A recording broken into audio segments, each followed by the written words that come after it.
오늘 추수감사주일인데요. 이게 열매가 있습니다. 여러분들은 어떠한 삶의 열매를 가지시고 하나님 앞에 나오셨는지요? 여러분들의 열매는 지금 여러분들 자신이 이미 여러분들의 삶의 열매로 존재합니다. 여러분들의 몸이 여러분들의 과거의 결과로 여기 있는 거잖아요. 그렇죠? 제가 스스로 이제는 양복바지를 바꿔야 되는 게 아닌가 이런 생각을 이제 본격적으로 하게 되는데, 차가 생긴 이후에 확실히 걸어 다니는 일들이 적어졌습니다. 그러니까 그 삶의 결과로 열매로 풍성한 뱃살이 이렇게 늘어납니다. 풍성한 열매로 늘어납니다. 여러분들 예전에는 다 젊었을 때는 몸매들이 우리 여성분들 장난 아니셨잖아요. 근데 지금은 장난처럼 이렇게 돼가고 있는, 그게 이제 살아온 삶의 결과가 몸에 쌓이는 거죠. 여러분들 얼굴 표정도 마찬가지입니다. 표정 40대 넘으면 자기 표정에 자기가 책임져야 된다고 그러잖아요. 민기가 웃는 것을 보면서 저는 지금부터 그 아이의 40년 후가 그려집니다. 저랑 아주 비슷할 것 같습니다. 눈을 얼마나 안 보여. 눈이 웃으면 안 보여. 저도 그런가요?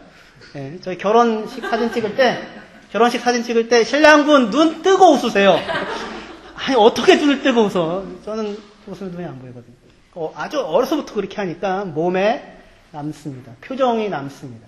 여러분들의 몸 자체, 말투, 어투, 음색, 행동, 표정, 이거 다 그냥 어디서 하늘에서 갑자기 떨어진 게 아니라 여러분들 지금까지 살아온 삶의 결과, 열매로 여기 있는 겁니다. 그리고 여러분들의 미래에 여러분이 맺힐 열매도 어디에 있어요? 이미 여기 들어와 있습니다. 여기 들어와. 그렇죠. 그래서 오늘 이 시간, 이 순간 여러분들이 가지고 있는 이 마음, 하나님 앞에서의 마음, 심령의 상태, 얼굴 표정, 그 모든 것들이 그 자체로 이미 하나님 앞에 드려질 수 있는, 지금 드려지고 있는 다른 어떤 것이 아니라 여러분들 존재 자체가, 여러분들 모습 자체가 하나님께 드려질 수 있는, 짐직한 그런 열매로 여러분들 여기 지금 계시는 것입니다. 할렐루야. 별로, 그냥 저 이 열매로 대신할래요. 제 삶과 몸 말고요. 이 열매에 있어서 굉장히 가장 중요한 부분은 정체성입니다. 내가 누구냐 이겁니다. 감나무는 감을 맺죠. 그렇죠? 그 부분이 굉장히 중요한 부분입니다. 오늘 그래서 저희 말씀을 통하여서 로마서 말씀인데 추수감사절을 맞아서 우리가 누구이고 그래서 어떠한 열매를 어떻게 맺게 되는지에 대하여 말씀을 가지고 생각을 하려고 합니다. 내가 누구냐라고 하는 그 부분 굉장히 중요합니다. 여러분들은 누구십니까? 당신은 누구십니까? 나는 그 이름 어여쁘구나. 그리고는 뭐가 있어요? 그리고는 없어요. 그렇죠? 그 이름 어여쁘구나. 그 이름이 어여쁘다. 아주 오늘 말씀 들으면 그 굉장히 깊이 있는 가스펠송임을 아마 확인할 수 있을 것입니다. 율법이 들어왔습니다. 그래서 그 결과 죄가 많아졌습니다. 죄를 많게 하려고 율법이 들어왔다 이렇게 이해할 수도 있지만 율법이 들어온 결과로 죄가 많아졌다고 이해할 수 있습니다. 뭐 하지 말라라고 하자 사람이 말을 듣는 게 아니라 어떻게 해요? 더 하더라고요. 여러분들 자녀를 키워보시는 분들은 다 아시죠? 하지마 하면 더 합니다. 손가락 꼼지락거리지 마 그러면 발가락이라도 꼼지락거리고 있는 것이 그게 이제 아이들입니다. 율법이 오자 사람들의 정체가 드러났습니다. 율법이 오자 그것을 잘 지켜서 생명을 누리며 영생을 사는 것이 아니었고 오히려 율법이 오자 사람이 어떠한 존재인지 하나님을 인정하지 않는 존재이라는 사실을, 하나님을 인정하지 않고 죽음을 사는데도 불구하고 여전히 하나님을 인정할 생각이 없는 존재라고 하는 것을, 사망과 죽음을 살 수밖에 없는 상황에 있다는 사실이 드러났습니다. 그런데 그것이 전부가 아니라 그곳에 무엇이 더욱 넘쳤어요? 은혜가 더욱 넘쳤다고 합니다.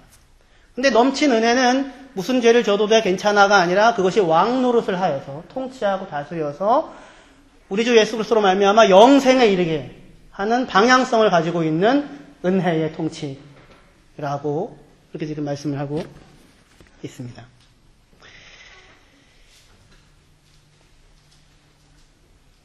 영생을 누릴 수 있는데 무엇을 통하여서 은혜가 통치하여 영생을 누리게 하려고 한다고 하는데 우리 주 예수 그리스도로 말미암아 영생에 이르게 된다. 이렇게 지금 말씀을 하고 있는 부분입니다. 여기가 오늘 저희가 확인하려고 하는 우리가 누구인가 라고 하는 정체에 대한 성경의 제시입니다. 그리스도인은 자기가 누구인지를 아는 사람입니다. 그리고 삶이 무엇인지도 아는 사람입니다. 실존주의라고 1950년대 이렇게 세계 1차 대전, 2차 대전 끝나고 유럽에서 참혹한 상황이죠. 그래서 무신론적 실존주의가 휩쓸었습니다. 서구 유럽을요. 왜 무신론적 실존주의냐면 하나님이 계시다면 어떻게 이런 참혹한 상황을 그냥 그대로 내버려 둘 수 있단 말인가. 하나님이 있을 수가 없다. 이런 거죠. 그래서 하나님이 없는 그런데 존재하고 살고 있는 오늘에 대하여 이 물음을 어떻게 이 물음에 답을 하고 살 것인가 라고 하는 것이 이제 무신론적 실존주의였던 것입니다. 그래서 그것에 따르면 인간은 세상에 던져진 존재입니다. 어느 날 던져진 채로 태어나 있는 나를 발견합니다. 그래서 인간은 태어남과 죽음 사이에 나에게 아무런 설명도 아무런 논의도 없이 그냥 세상에 던져진 것입니다. 서진이 입장에서 자기가 태어나겠다고 굳이 아빠한테 얘기한 것도 아닌데 또는 이런 상황과 조건과 환경이라고 아무런 협약도 없이 알려진 짐도 없이 그냥 태어나 버린 것으로서의 삶 그렇게 지금 생각을 했던 겁니다. 이 사람들이요. 그래서 그 던져진 세상에서 그 삶을 살아내야 하는 존재가 인간이다 생각했어요. 그래서 그 속에서 하나님 없으니까. 그 속에서 어떤 사람은 반항하고 이 반항이라고 하는 것은 사회의 불의와 억압과 폭력에 대해 반항한다는 그런 반항입니다. 까미라는 사람이 반항인이라고 하는 것에서 그렇게 이야기합니다. 나는 반항한다, 그러므로 존재한다. 뭐 이런 거예요. 또 어떤 사람은 이상을 추구하고, 어떤 사람은 권력을 추구하고, 어떤 사람은 본능과 욕망을 따라서 살아가고, 어떤 사람은 그냥 삶을 허비하고, 그렇게 이제 살게 되었습니다. 그러나 하나같이 태어난 모든 사람은 죽음 앞에 서게 되죠. 그렇죠? 그리고 그 죽음 앞에 섰을 때에 자신이 누군지, 무엇을 위해 살아왔는지, 무엇을 위해 태어났는지, 그것을 답할 사람이 없는 것입니다. 그래서 신해철 형님이, 신해철 씨가 불의의 사고로 돌아가 죽게 됐죠. 그때 절규하면서 노래를 부르는 겁니다. 절망에 관하여 라는 노래가 있습니다. 그냥 가보는 거야! 이런 겁니다. 할 것도 해야 할 것도 또 내가 누군지도 모르는데 눈물 흘리며 몸부림치며 어쨌든 사는 날까지 살고 싶어. 그러다 보면 늙고 병들어 쓰러질 날이 오겠지. 근데 신해철은 그보다 훨씬 일찍 가게 됐죠. 하지만 그냥 가보는 거야. 그냥 가보는 거야.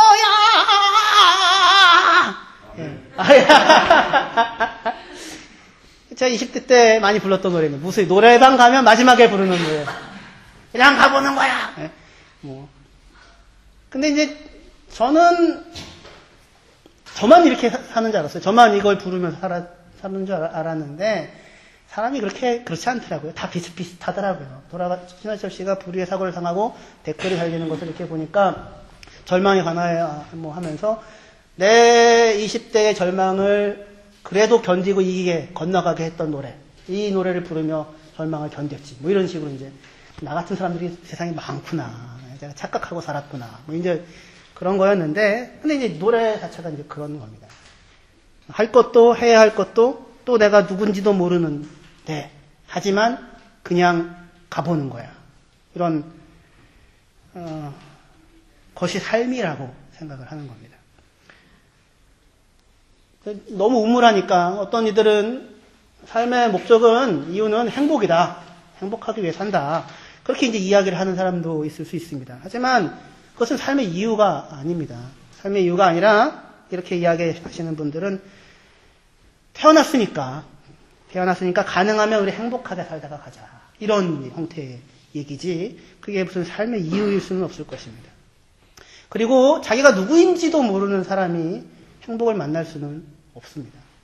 자기가 누구인지 분명하지 않은데 정체성이 분명하지 않은데 그런 자들이 마주치는 행복은 어쩌다가 자기도 모르게 우연히 마주치는 만족, 기쁨 이런 것이지 왜 그게 기쁨이 되고 왜 그게 그렇게 크게 만족이 되는지 모르지만 그래서 그것을 붙잡아둘 수도 없고 그냥 거쳐서 지나가는 정도일 것입니다. 아유, 좋다고 합니다.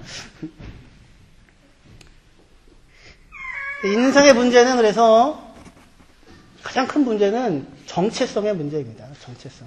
내가 누구인가? 정체성이 없을 때 삶은 낭비됩니다. 맺어야 할 열매가 무엇인지 알지 못하는 자가 추수의 기쁨을 맞을 수는 없을 것입니다. 근데 우리가 읽었던 본문은 우리의 정체성에 대하여 이렇게 표현합니다. 우리는 은혜가 왕노릇하여서 우리 주 예수 그리스도로 말미암아 영생을 누릴 사람 그렇게 우리의 정체에 대해서 표현을 하고 있습니다. 우리 주 예수 그리스도로 말미암아 영생을 누리는 사람. 이렇게. 우리는 이 말을 항상 이디엄처럼 사용하기 때문에 하나하나의 의미들을 중요하게 생각을 안 하지만 우리 주님입니다. 우리 주님. 우리 주 예수 그리스도. 우리에게는 주님이 계십니다. 우리에게는 주인이 있습니다. 우리 위에 어떤 분이 계시고 우리에게 명령하시는 분. 우리에게 명령하시며 말씀하시는 분. 그리고 우리를 돌봐주시고 우리를 지켜주시는 분. 주님이 계십니다. 근데 세상 사람들은 이 주인을, 이 하나님을 자기 머리 위에서 치워버리죠. 그렇죠. 그게 없다고 하는 거죠. 그러나 이것을 치워버리자 뭐가 확인을 할 수가 없어요? 자기가 누구인지를 확인할 수가 없습니다. 자기 정체가 확인되지 않습니다. 왜냐하면 사람은 자기가 자기 이름을 지을 수 있는 사람이 아닙니다. 존재가 아닙니다.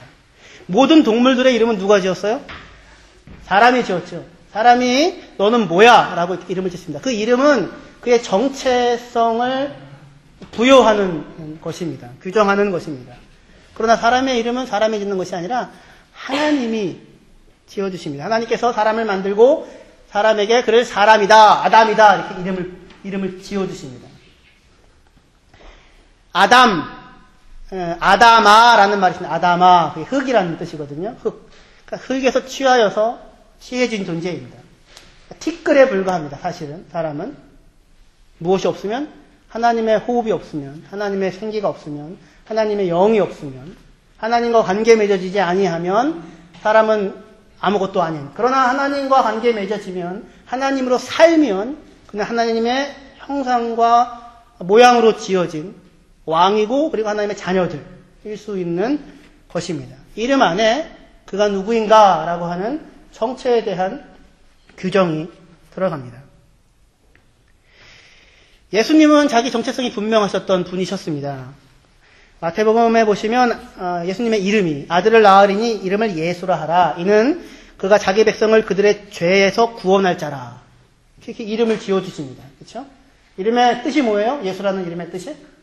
자기 백성을 저희 죄에서 구원할 자라고 이름이 있고 정체가 규정이 됩니다. 예수님의 정체성은 그 이름 안에 담겨져 있으며 그뿐 아니라 자기 백성을 그들의 죄에서 구원할 자라고 하는 보냄받은 이유가 있습니다. 사명이 있습니다. 미션이 있습니다. 그래서 이렇게 예수라고 이름을 짓는 것, 이름을 짓는다는 것은 정체성을 부여하는 것입니다. 그런데 사람은 자기 스스로가 자기 이름을 만들 수가 없습니다. 사람의 이름은 스스로가 만드는 것이 아니라 하나님이 지어주십니다. 바벨탑 사건이 뭐냐면 사람들이 모여서 뭘 만들자고 해요? 우리가 대를 높게 쌓고 우리의 이름을 내고 흩어짐을 면하자 그렇게 얘기하죠. 근데 이름을 낸다는 말이 우리가 우리의 이름을 만들자라는 말입니다. 우리가 탑을 높이 쌓고 우리가 누구인지를 규정하자 이런 거죠. 여기가 중심이다 이겁니다. 중심이다. 근데 지구는 둥그니까 자꾸 걸어 나가면 뭐 어디가 온 세상 어린이들이 다 그냥 자기가 중심이라고 다 자기가 중심이라고 얘기를 하는 거죠. 자기의 이름을 자기가 규정할 수 없습니다. 그런데 우리가 우리의 이름을 만들자라고 하는데 그 하나님께서 흩으시고는 무슨 니들이 중심이야. 아브라함을 부르셔서 아브라함아 내가 너의 이름을 창대케 하리라 하십니다. 너의 이름을 크게 하겠다. 그리고 그에게 이름을 불러주시죠. 너는 아브라함이라고 하여라. 이삭도 웃음, 기쁨이다 라고 하나님께서 이름을 지어주시죠. 야곱도 너는 사기꾼 도둑놈이 아니라 이스라엘이라고 하여라 라고 해서 이름을 지어주지. 아브라함과 이삭과 야곱의 하나님의 백성된 모든 사람들은 하나님께서 불러 이름을 지어준 사람들입니다. 그 안에서 자기가 누구인지를 확인받는 사람들이었습니다. 보통의 이름들은 우리가 부모님이 지으시죠. 보통 그죠? 부모가 자식에 대한 기대를 담아서 그 이름을 지어 부르게 됩니다. 물론 다민이나 다일이 같은 경우에는 제가 그 아이의 인생에 대한 기대를 담아서 거기다가 이름을 다민이, 다일이 이렇게 불렀고 또 이제 같이 부르게 됐는데 그렇게 부모가 자기 자녀에게 이름을 지을 때에 너는 이렇게 살았으면 좋겠다. 그죠? 그런 기대를 담아서 하게 됩니다. 그러나 그것은 다만 사람의 유한한 상태에서의 바람일 뿐 그것이 그 사람의 진정한 이름이 되어질 수 있는 것은 아닙니다. 우리는 하나님이 지어서 불러주신 이름 안에서 우리가 누군지를 확인할 수 있는 사람들이 되었습니다. 그 이름이 무엇입니까? 우리의 이름이요? 그리스도인. 그리스도인입니다. 우리의 이름은 그리스도인입니다. 계시록 14장 1절에 보시면 또 내가 보니 보라 어린 양이 시온 산에 섰고 그와 함께 14만 4천 명이 섰는데 그들의 이마에는 어린 양의 이름과 다시 해서 예수님의 이름과 그 아버지의 이름을 쓴 것이 있더라라고 합니다. 하나님의 그 구원받은 그 백성들의 머리 위에 이마 위에 쓰여진 이름이 예수 그리스도의 이름입니다. 그 사람들의 제일 정체성이 무엇입니까? 그리스도인이라고 하는 것입니다. 그러니까 우리는 그리스도인이라고 하는 이름을 갖고 불려진 사람들입니다. 다른 말로 얘기하면 우리 주 예수 그리스도로 말미암아 사는 사람들입니다. 그리스도인은 주 예수의 이름을 부르는 사람들입니다. 자기의 이름을 부르는 사람이 아니라 주 예수의 이름을 부르는 사람이며 자기의 이름의 영광을 위해 사는 사람들이 아니라 주 예수 그리스도의 이름의 영광을 위하여 사는 사람들이고 자기의 이름을 높이기 위하여 사는 사람들이 아니라 주 예수 그리스도의 이름의 영광을 높이기 위하여 사는 사람들입니다. 그 이름 안에서 자기를 확인하는 사람들입니다. 누구든지 주의 이름을 부르는 자는 구원을 얻으리라 라고 하는 이야기는 자기의 이름을 부르는 사람들이 아니라 예수 그리스도의 이름 안에서 자기의 부름을 확인받은 사람들은 구원을 받는다라는 뜻입니다. 그 이마에 그리스도의 이름이 있는 사람들이 구원을 받는다라는 뜻입니다. 우리는 기도할 때 여러분들의 이름으로 기도합니까? 홍성일 목사의 이름으로 기도하나이다 이렇게 합니까? 그러면 효험이 셉니까? 그렇지 않죠. 그게 아니라 우리는 다 누구나 예수 그리스도의 이름으로 기도합니다. 예수 그리스도의 안에 주어진 그분의 이름 안에서 우리에게 허락된 은혜, 허락된 축복, 허락된 구원, 예수 그리스도로 말미암아 살아가는 사람들이 우리이기 때문에 그것이 우리의 제일 정체성이 되어지고 우리는 예수 그리스도의 이름으로 기도하게 되는 것입니다. 예수의 이름을 부른다는 것은 주 예수 그리스도로 말미암아 살고 그 주 예수 그리스도로 말미암아 영생을 누리는 사람들입니다. 그리고 우리는 우리에게 주어진 그 이름인 예수 그리스도, 그 예수 그리스도로 말미암아 살아 결실하여 영생이라고 하는 열매를 맺게 될 것입니다. 그런데 이 예수의 이름은 여러분들 예수의 이름을 부르는 사람들이 구원을 받는데 예수의 이름은 아무나 내가 부르고 싶다고 해서 부를 수 있는 이름이 아닙니다. 내가 부르고 싶다고 해서 아무나 그 이름을 부를 수 있는 이름 아닙니다. 저는 제가 20대 때 많이 불렀던 노래, 아까 금방 했던 신해철의 절망의 강야에서라든가 이런 노래를 지금은 더 이상 잘 못 부릅니다. 물론 음은 낼 수 있습니다. 하지만 뭐가 안 실려요? 마음이 실리지 않습니다. 그때 맨날 뭐 자유 막 이런 거 부르고 맨날 그냥 가보는 거야 뭐 이런 거 하고 그 다음에 서른 즈음에도 한참 진짜 죽어라고 부르고 근데 이제는 그 노래를 잘 못 부르겠더라고요. 왜 그렇습니까? 가사에 뭐가 안 담겨요? 마음이 안 담겨요. 내 영혼의 노래가 아닙니다. 그러니까 노래는 부를 수 있어도 누군가를 감동시킬 수 있는 노래는 아마 안 될 겁니다. 그런데 예수의 이름을 부른다는 것도 마찬가지입니다. 우리 주 예수 그리스도의 이름을 부르는 자들은 내가 부르고 싶다고 해서 아무나 부를 수 있는 그 이름이 아닙니다. 계시록 14장에 보시면 14만 4천 명이 서서 노래를 부르며 하나님을 찬양하는데 그들 이외에는 그 누구도 이 노래를 부를 수가 없습니다. 이 사람들은 구속함을 받은 사람들입니다. 예수 그리스도의 십자가의 피해 안에서 구속함을 받아 그리스도인이 되어서 자기의 이마에 제일 정체성으로 그리스도인이라고 하는 것을 자기 인생과 삶 가운데 진정으로 마주쳐 본 사람들, 그 은혜를 안 사람들만이 이 노래를 부를 수 있으며 이들만이 예수 그리스도의 이름을 부를 수가 있고 그리고 그렇게 예수 그리스도의 이름을 부르는 사람들만이 구원을 받을 수가 있는 것입니다. 그런데 이 부름은 그러니까 내가 부르고 싶다고 해서 부르는 것이 아니라고 한다면 그러면 어떻게 부를 수 있는가? 우리가 예수를 부르는 것이 아니었고요. 사실은 누가 우리를 부르셨습니까? 예수께서 우리의 이름을 불러주신 것입니다. 아브라함이 하나님의 이름을 부르고 찾아나갔던 것이 아니라 아브라함은 우상을 섬기고 있는데 갈대아 우르에 있는데 하나님께서 찾아가셔서 아브라함아 아브라함아 그를 불러내시는 것입니다. 야곱은 도망가고 있는데 잠자고 있는데 하나님께서 찾아오셔서 사다리 안에 찾아오셔서 야곱아 라고 부르시는 것입니다. 우리가 예수를 부른 것이 아니었고요. 예수님이 자기의 이름 안으로 자기의 이름으로 일컬어짐을 받을 수 있는 사람으로 우리를 부르셨습니다. 너희가 나를 택한 것이 아니라 내가 너희를 택하여 세웠나니 이는 너희로 가서 열매를 맺게 하고 또 너희 열매가 항상 있게 하여 내 이름으로 아버지께 무엇을 구하든지 다 받게 하려 함이라 이렇게 말씀하십니다. 열매가 있게 하고 내 이름으로 무엇을 구하든지 아버지께서 다 받게 하기 위하여서 전제되는 것이 있는데 뭐냐면 너희가 나를 택한 게 아니라 네가 내 이름 부른 게 아니고 내가 너를 택한 거야.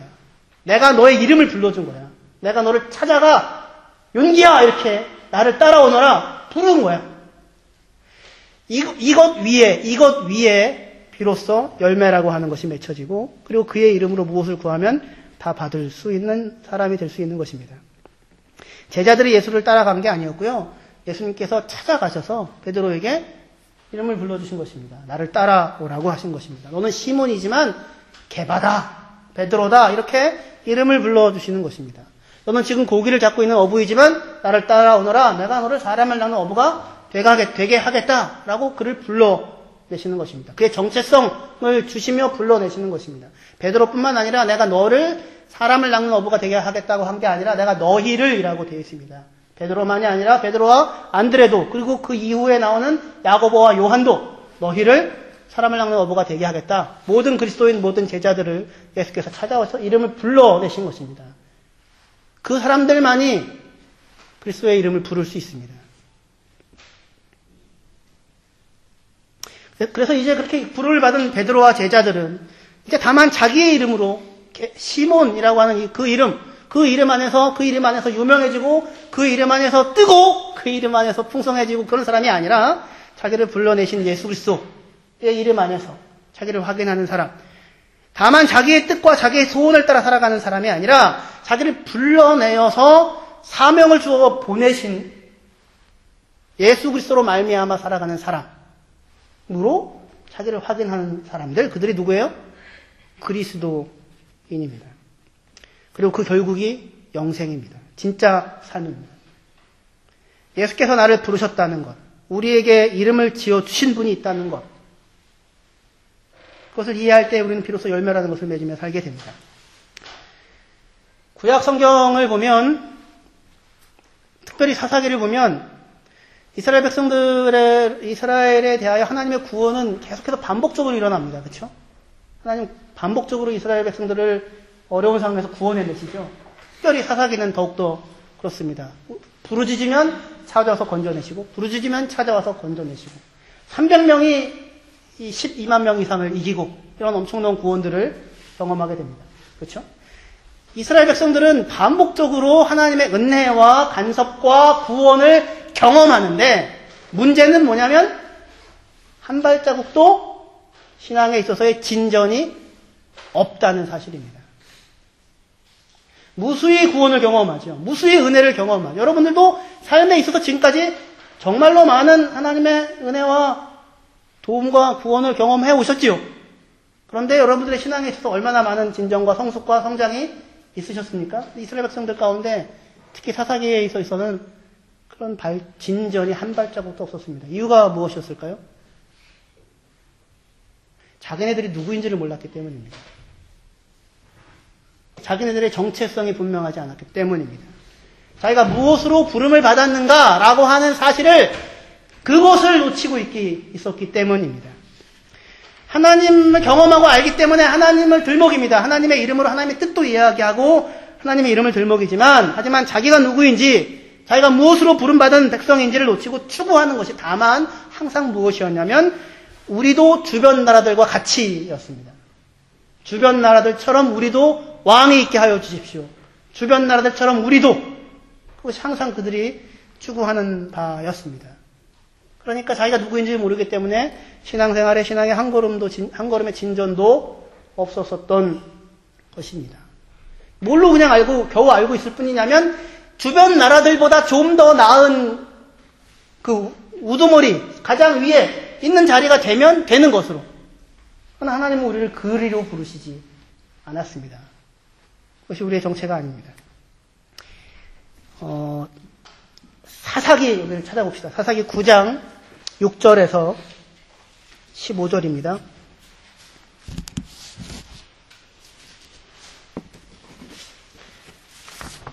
아비멜렉이라는 사람의 이야기가 나오는데 이 사람은 기드온의 아들 중에 하나입니다. 그런데 서자입니다. 처백에서 낳은 아들입니다.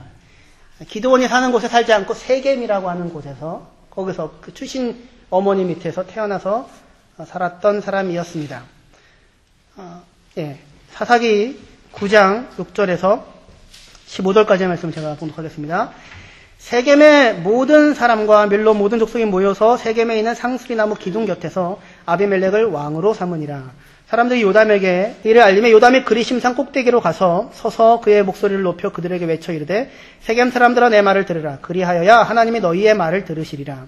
하루는 나무들이 나가서 기름을 부어 자신들 위에 왕으로 삼으려 하여 감람나무에게 이르되 너는 우리 위에 왕이 되라 하매 감람나무가 그들에게 이르되 내게 있는 나의 기름은 하나님과 사람을 영화롭게 하나니 내가 어찌 그것을 버리고 가서 나무들 위에 우쭐대리오 한지라. 나무들이 또 무화과 나무에게 이르되 너는 와서 우리 위에 왕이 되라 하매 무화과 나무가 그들에게 이르되 나의 단 것과 나의 아름다운 열매를 내가 어찌 버리고 가서 나무들 위에 우쭐대리오 한지라. 나무들이 또 포도나무에게 이르되 너는 와서 우리 위에 왕이 되라 하매 포도나무가 그들에게 이르되 하나님과 사람을 기쁘게 하는 내 포도주를 내가 어찌 버리고 가서 나무들 위에 우쭐대리오 한지라.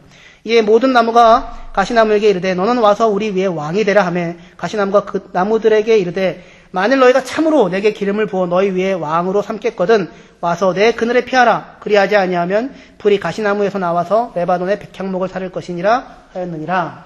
라고 하는 그 비유의 말입니다.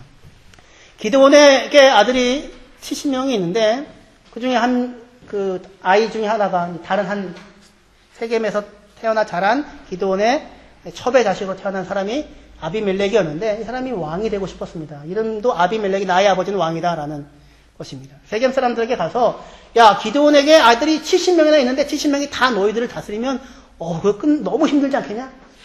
나 하나를 왕으로 삼아서 나를 섬겨라. 이렇게 이야기를 하고서 가서 기드온의 자녀들 70명을 한 반석 위에서 다 쳐 죽입니다. 근데 한 명 막내인 요담이 살아남습니다. 그 요담이 이제 와서 지금 이 비유를 이야기를 하는 것입니다. 비유 내용은 분명하죠. 나무들이 왕을 삼고자 했는데 감람나무에게도 왕대라고 하고 무화과나무에게도 왕대라고 하고 포도나무에게도 왕대라고 했는데 안 하겠다고 합니다.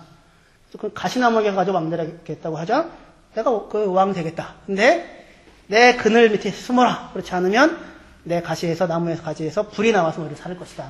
이런 형태의 이야기입니다. 이것이 무엇을 이야기하는 것이겠습니까? 정체성이 없는 인생이 어떠한 삶을 살 수밖에 없는가라고 하는 이야기입니다. 지금 기드온의 적장자로 태어난 것도 아니고 소자로 태어나서 세겜에 살면서 얼마나 마음에 응어리와 울분이나 야망과 욕심이나 좌절과 절망이 이런 게 엉클어지는 사람이었을 겁니다. 그렇죠? 이 사람이 왕이 되겠다고 지금 나서는 것인데 그러한 상황에 대하여 지금 요담이 베풀고 있는 비유입니다. 무화과 나무와 감람나무와 포도나무에게 왕이 되라고 하자 이 나무들이 안 하겠답니다. 왜요? 자기가 누군지를 압니다. 자기가 뭐하는 나무인지를 압니다. 감람나무에게는 나의 기름은 하나님과 사람을 영화롭게 하는데 내가 어찌 이걸 놓고 우쭐대겠느냐. 무화과 나무는 나의 단 것과 나의 아름다운 열매를 내가 어찌 버리고 가가지고 우쭐대겠느냐. 포도나무는 하나님과 사람을 기쁘게 하는 내 포도주를 내가 어찌 버리고 내가 누구 위에 왕돼서 우쭐대겠느냐 합니다. 자기가 누구인지를 아는 자들이죠. 그 안에서 자기의 모습 가운데 하나님과 사람을 영화롭게 하고 기쁘게 하고 있는 존재가 자기라고 하는 확인을 갖고 있는 사람과 달리 이 아비멜렉으로 대표되고 있는 이 가시나무는 자기 정체성이 없습니다. 헛된 영광을 구하고 억울함과 분노를 폭발시키는 것으로 지금 삶을 파괴하고 있는 것입니다. 가시나무가 그렇게 얘기합니다. 나의 가시나무 그늘 아래 피하라. 아니 뭐가 그늘이 있어서 어디 그 그늘 아래 피할 수가 있겠습니까? 그런데 그 아래 피하라. 그렇지 아니하면 내게서 불이 나와서 레바논의 백향목을 사르리라 합니다. 레바논의 백향목은 존재 자체로 멋있는 나무입니다. 성전을 지을 때 사용되는 좋은 나무인데 그것을 살라버리리라고 하는 것으로 뭘 확인해요? 자기의 정체성을 확인합니다. 겨우 다만 다른 가치 있는 것을 파괴하고 자기 아래에 그것을 놓는 것으로 밖에는 내가 너보다 우월하다라고 하는 것 말고는 자기 정체를 확인할 수 없는 자의 모습이 아비멜렉입니다. 아비멜렉뿐만 아니라 모든 사람들과 모든 인생의 모습입니다. 하나님을 모르고 있는 사람들의, 하나님을 인정하지 않고 있는 사람들의 모습입니다. 자기가 누구인지를 모르는 것입니다. 보통 이 세상에서 정체성은 뭘로 확인되냐면 일로 확인됩니다. 일로. 무슨 일을 하고 있는가 라고 하는 것이 자기라고 그렇게 확인하게 됩니다. 보통 그렇죠. 사물은 기능입니다. 기능. 무엇에 쓰는 물건인 거, 녹음에 쓰는 물건입니다. 정체성이 확인되는 거죠. 사람들은 보통 일에서 자기가 누군가를 확인합니다. 그러나 우리 안에서 그리스도인이 된 우리 안에서 확인되어져야 하는 제1 정체성은 일 이전에 우리의 이름을 불러주신 하나님이 계시다고 하는 사실입니다. 관계가 먼저입니다. 우리 주 예수 그리스도로 말미암아 사는 사람이다라고 하는 관계가 먼저 서고 그 이후에 비로소 일이라고 하는 것이 생기게 됩니다. 그런데 세상에 온통 자기가 누구인지를 정체를 확인하지 못하고 자기 일로 확인을 하니까 예수 믿어서 그리스도인이 된 다음에도 성도들도 자기의 정체성을 자기 일로 확인을 하려고 합니다. 이제 구원을 받았으니까 주를 위하여 무슨 일을 할 것인가? 하나님 나라를 위하여 일어선 주의 십자군 이렇게 하게 됩니다. 하지만 성경은 그리스도인의 정체를 이야기할 때 로마서에서 내내 하고 있는 작업이 그런 작업이 아니죠. 그리스도인의 정체를 이야기할 때 제일 먼저 제일 첫 자리에 일을 놓지 않고 관계를 놓습니다. 하나님과의 화평, 하나님과의 화목, 하나님의 자녀, 하나님의 백성, 하나님을 하나님으로 예배하고 감사하고 경배하는 사람, 하나님을 사랑하는 사람, 하나님의 사랑을 입은 존귀한 자들이라고 하는 관계 아래 자기를 넣습니다. 하나님께서 나의 이름을 불러주는 사람이라고 하는 자리에 먼저 자기를 세웁니다. 그 이후에야 비로소 땅을 정복하고 다스리고 경작하고 지키는 그러한 일들이 자기의 자리를 찾게 됩니다. 그러나 이 관계를 놓치게 되자 관계의 자리에 일이 들어서게 됩니다. 모든 그리스도인들도 다 그렇게 그 일로 쫓아가게 됩니다. 그것이 우상이 되고 마는 것입니다.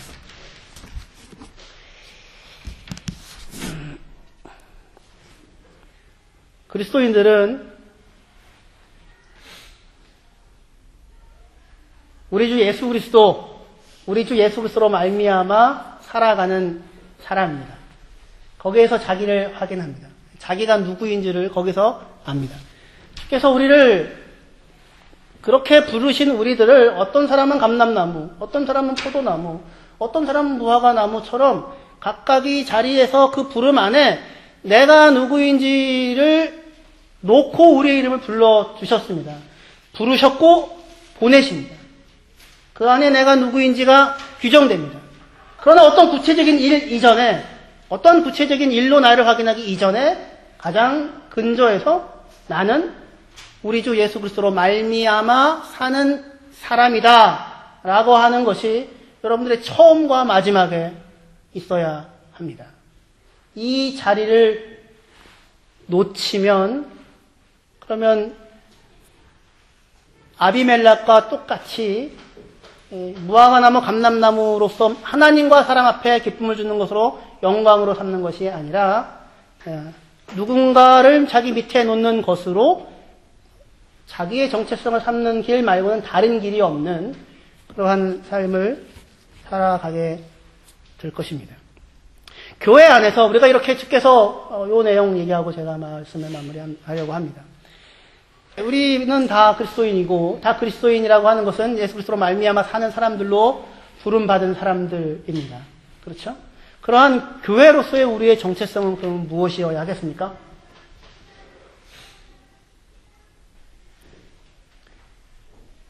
길한인 선교교회의 정체성은 무엇이어야 하겠습니까? 성가대 찬양이 아름답고 프로페셔널한 어디에다가 목사님들 만나면 항상 저희 교회 성가대 찬양이에요. 이렇게 들려주고 기뻐하는? 아니면 또 아이들이 많은 독일에서 가장 아이들 주일학교가 잘 돼 있어요. 뭐 이렇게 스스로 얘기하고 자랑하는 그런 거요?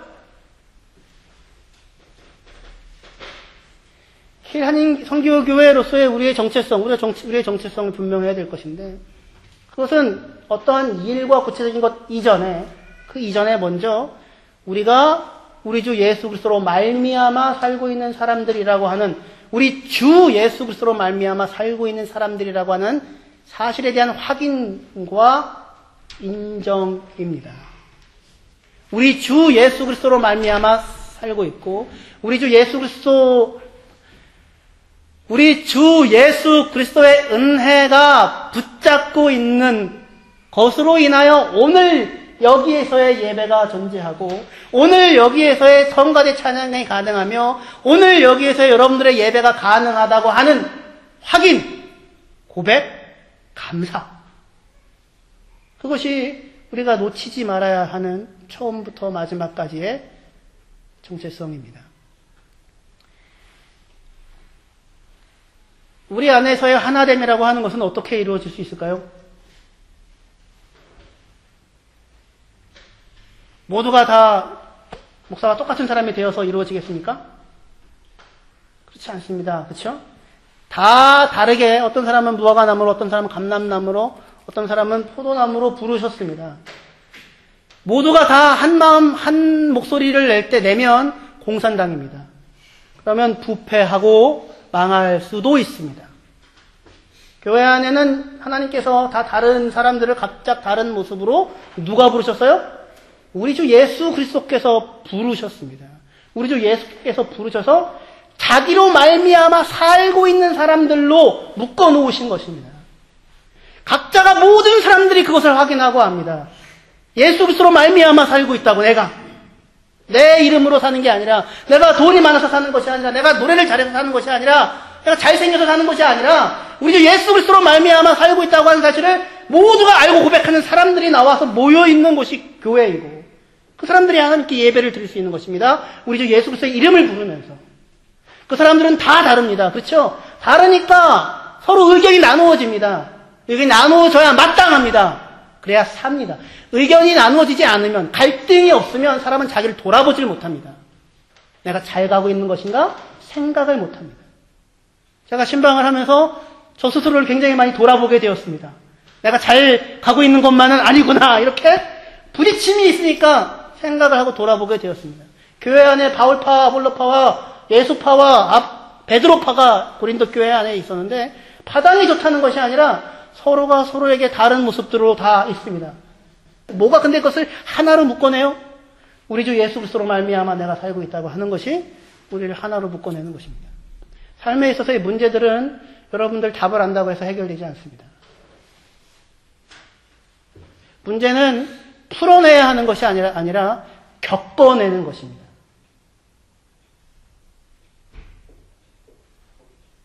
뭘 신뢰하고요? 우리 주 예수 그리스도로 말미암아 내가 살고 있다고 하는 것을. 여러분들의 인생에, 여러분들 개인의 인생의 문제 하나조차 여러분들이 풀어내는 것이 아닙니다. 여러분들이 그것을 뭘 풀어내왔습니까, 지금까지? 풀어낸 게 아니었습니다. 풀어서 그걸 해결해서 여기 온 것이 아니라 겪어왔는데 우리 주 예수 그리스도께서 여러분들 지키셔서 이 자리에 여기까지 세워 오셨던 것입니다. 우리의 정체성은 이런 것입니다.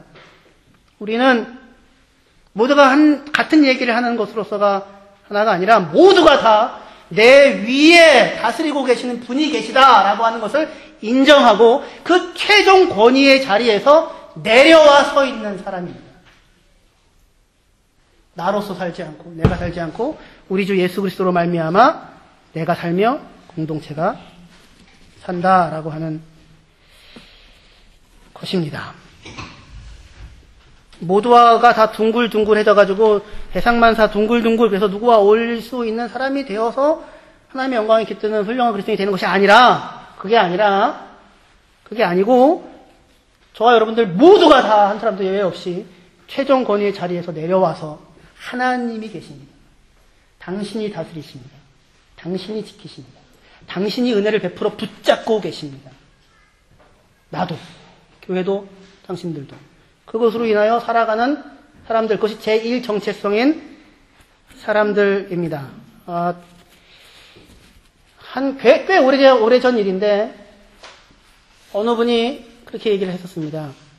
교회 내에서 서로 다툼이 좀 있었는데, 그래서 그 다툼이 있었던 어떤 분이 교회를 나갔습니다. 근데 어느 분이 얘기를 하는 겁니다. 교회가 하나가 되고 화목해야지. 이게 뭐야. 그 사람이 들어와서 같이 화목하지 않으면 안 나가, 그 교회. 왜냐하면 그건 교회가 아니거든. 근데 들어와서 화목한다면 내가 나갈게. 이렇게 얘기하시는 분이 있었습니다. 화목이 됐을까요? 화목 안 됐습니다. 그래가지고 그분은 정말 그 교회 안 나갔습니다. 다른 데로 갔습니다. 그분의 행동으로 인하여 이 교회는 교회가 아닌 것이 되어버리고 말았습니다. 그런데 나간 그 사람이랑 여기 있는 사람이랑 나중에 화목과 화해가 됐을까요? 한 10년쯤 지나니까 되더라고요. 또 어떻게 됐을까요? 서로 다시 머리를 맞대고 우리가 그때의 일을 하나하나 세세히 살펴보니 이건 내가 잘못했고 이건 네가 잘못했는데 서로 억울하고 그래 이렇게 토닥여주고 그래서 하나가 됐을까요? 그렇게 되지 않았습니다. 서로가 각자의 자리에서 하나님께서 그들의 삶을 다루어 하셨습니다. 그래서 자기가 얼마나 부족하고 자기가 얼마나 자기밖에 모르는 사람이며 자기가 얼마나 다른 사람의 처지와 입장과 상처와 그 자리에 서서 생각해보지 못하는 사람이라고 하는 사실을 각자의 자리에서 하나님께서 허락하신 삶의 많은 것들로 인하여 깨어지고 부딪히면서 확인하고 알게 되었습니다. 그래서 서서히 용서도 되고 화해도 되어지고 같이 있을 때 전혀 부담스럽지 않고 기꺼이 눈물을 흘리며 진심으로 그를 위하여 기도하고 축하해 줄 수 있는 사람으로 한 10년쯤 가니까 돼가더라고요. 근데 그분은 10년 전에 그분은 뭘 못 본 겁니까? 화해 안 되면 교회 아니야. 누가 하나님이에요? 자기가 하나님이에요? 우리 주 예수 그리스도께서 각자의 자리에서 각자의 삶에서 그리고 이 일은 이런 것은 한 사람이 훌륭해진다고 해서 되는 게 아닙니다. 서로가 그 눈빛에서 서로의 자리를 알아채야 합니다. 그러니 얼마나 오랜 시간이 걸릴지 모릅니다. 그러나 우리 주 예수 그리스도께서 일하십니다. 우리 주 예수 그리스도로 말미암아 그 삶을 지켜주십니다. 삶의 문제는 해결하는 것이 아니라 겪어나가는 것입니다. 겪어가는 곳에서 무엇을 발견합니까? 우리 주 예수 그리스도로 말미암아 살고 있다는 사실을 발견하게 됩니다. 그래서 모든 사람들의 삶이 무엇에 대한 증언이 돼요? 우리 주 예수 그리스도의 일하심과 은혜와 사랑과 자비와 그의 행하심에 대한 간증이 되고 증거가 되어지는 것입니다. 그것이 영생입니다. 조금 불편하고 조금 힘드실 수 있습니다. 이 불편하고 힘든 것을 당장 없애보자. 그렇게 되면 폭력이 나옵니다. 어려워집니다. 상처가 서로 주고받게 될 것입니다. 견뎌가십시오. 최종 자리에서 내려가 서십시오. 그리고 다스리시는 분이 있다고 하는 사실을 겸손하게 인정하십시오. 그가 일하십니다. 그가 영광을 받으실 것입니다. 여러분들의 삶을 통하여서 여러분들의 인생 자체가 그의 영광의 자랑의 찬송의 열매가 되게 하실 것입니다. 기도하시겠습니다. 하나님 아버지의 은혜와 사랑을 감사합니다. 자기 이름 자기가 만들겠다고 했는데 사람들이 못 만들었습니다. 높이 쌓으면 만들어질 것 같았는데 내가 높이 쌓은 그 탑 밑에 사람들을 거느리면 내 이름 생길 것 같았는데 아니었고 흩어지고 마는 것이었습니다. 주님께서 우리에게 찾아오셔서 우리의 이름을 불러주시고 이름 없는 죽을 수밖에 없는 자들을 세워주셔서 영광스러운 이름을 주시고 교회로 불러 모으셔서 하나님의 영광을 나타낼 자로 세웠습니다. 그리스도의 이름으로 무엇이든지 구할 수 있고 우리가 구하면 주시는 하나님의 자녀들로 우리를 삼으셨습니다. 하나님 우리의 개인과 우리의 교회와 속한 모든 성도들이 그리스도 예수로 말미암아 사는 이 삶의 자리를 매일같이 확인하고 그 삶의 풍성한 열매들을 가지고 하나님을 기쁘시게 하는 성도들과 교회가 되게 하여 주시옵소서. 예수님의 이름으로 기도합니다. 아멘.